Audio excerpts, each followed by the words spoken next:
Hello मेरे प्यारे बच्चों, कैसे हैं आप सभी। तो आइए बच्चों, अब हम शुरू करें हमारी कक्षा। अपनी अपनी किताबें खोल लीजिए।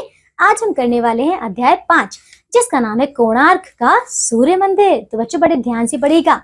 ये एक बहुत ही ज्यादा आप कह सकते हैं कहानी है, प्रसिद्ध कहानी, ठीक है, हमारे इतिहास के बारे में। तो आइए शुरू करते हैं बच्चों, बड़े ध्यान से पढ़िएगा। आइए शुरू करें। सबसे पहले इसका पाठ प्रवेश पढ़ते हैं। देखो, भारत अनेक धार्मिक व ऐतिहासिक स्थलों की भूमि है।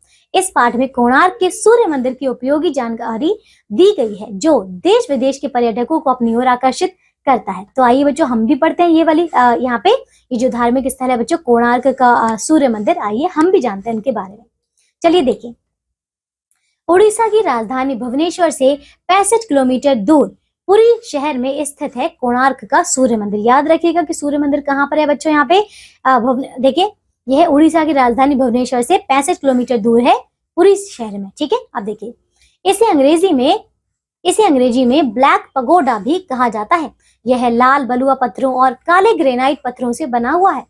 1238 से 1264 ई में गंगा वंश के राजा नरसिंह देव ने इसका निर्माण करवाया था।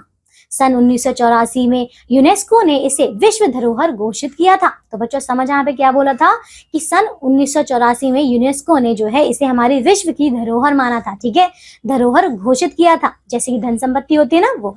अब देखिए, कोणार्क शब्द दो शब्दों से मिलकर बना है, कोण और अर्क। कोण का अर्थ है बच्चों कोना, और अर्क का अर्थ है अर्थ, और अर्क का अर्थ है सूर्य, अर्थात कोणार्क का अर्थ सूर्य का कोना हुआ। तो बच्चों समझ यहाँ पे इसका अर्थ याद रखिएगा, कोणार्क का अर्थ होता है सूर्य का कोना। मंदिर में जिस स्थान पर सूर्य देवता की मूर्ति है, वहां सूर्य की रोशनी सबसे पहले पड़ती है। लोगों का मानना है कि सूर्य की दिशा को ध्यान में रखते हुए इस मंदिर की स्थापना की गई थी। तो बच्चों समझ आए, यहाँ पे इसकी प्रसिद्धि यही है कि लोगों का मानना यही है कि इसको जो बनाया गया था ना, सूर्य की रोशनी को मतलब उसकी दिशा को ध्यान में रखकर बनाया गया था कि सबसे पहले जब सूर्य उदय होगा तो उसकी जो पहली किरण है वो बच्चों इसी मंदिर पर सूर्य की, देखिए जहाँ पे सूर्य देवता की मूर्ति है ना, उस पर पड़ती है ना। भारत में यह अकेला सूर्य मंदिर है, इसीलिए आज भी इसका बहुत महत्व है। तो देखिए बच्चों, अकेला सूर्य मंदिर कहाँ पे, कोणार्क। समझ आ गया। अब देखिए, ये देख रहे हैं बच्चों, ये चित्र देखिए कितना भव्य है यहाँ पे, ये है ना। आइए अब देखिए इसके आगे। इस मंदिर की विशिष्टता यह है कि यह सूर्य देवता के रथ के रूप में बना हुआ है। कैसे बच्चों, जैसा कि सूर्य देवता का रथ है ना, उसी प्रकार ये बना हुआ है, ठीक है। देखिए, इसमें सूर्य देवता के रथ को 7 घोड़े खींचते हुए दिखाई देते हैं।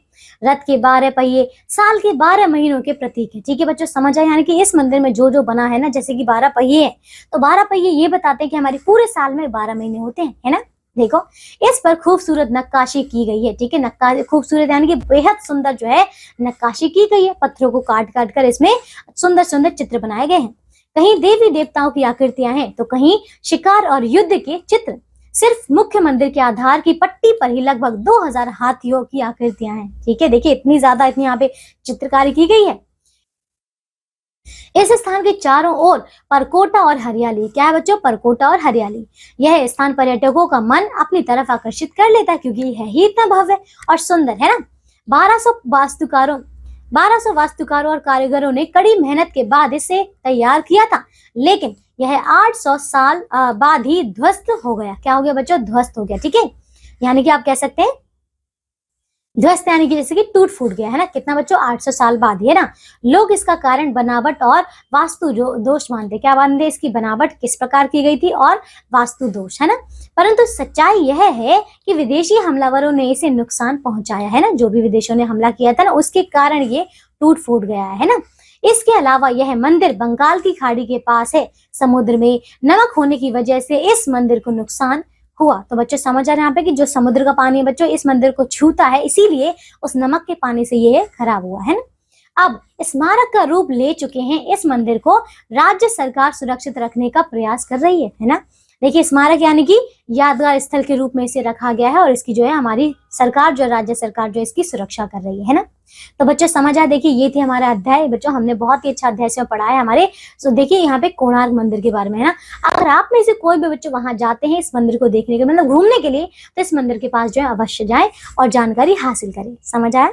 आइए बच्चों, अब देखिए इस पाठ की अभिप्रेरणा क्या है। ऐतिहासिक ज्ञान, वास्तुकला का ज्ञान और परिश्रम का महत्व जानिए, है ना बच्चों। आइए अब देखिए शब्दों का पिटारा। स्थित यानी कि स्थापित, घोषित यानी कि ऐलान किया हुआ, प्रतीक इसका अर्थ है चिन्ह, पर्यटक यानी कि यात्री, ध्वस्त टूटा फूटा, धरोहर यानी कि विरासत, विशिष्टता यानी कि विशेषता, खूबसूरत यानी कि सुंदर, आकर्षित यानी कि मोहित, स्मारक यानी कि यादगार स्थल। तो बच्चे समझ आ गया, हमारा अध्याय पूरा हो चुका है। इसके आगे आपको दिए गए अभ्यास के प्रश्न उत्तर, इन प्रश्नों को आप सभी को बहुत अच्छी तरीके से पूर्ण करना है ना, करेंगे बच्चों? तो बच्चों आज के लिए सिर्फ और सिर्फ इतना ही। अब हम मिलेंगे एक नई कक्षा में, करेंगे इसका अगला अध्याय। तब तक के लिए आप सब अपना ध्यान रखिए और स्वस्थ रहिए। बाय बच्चों।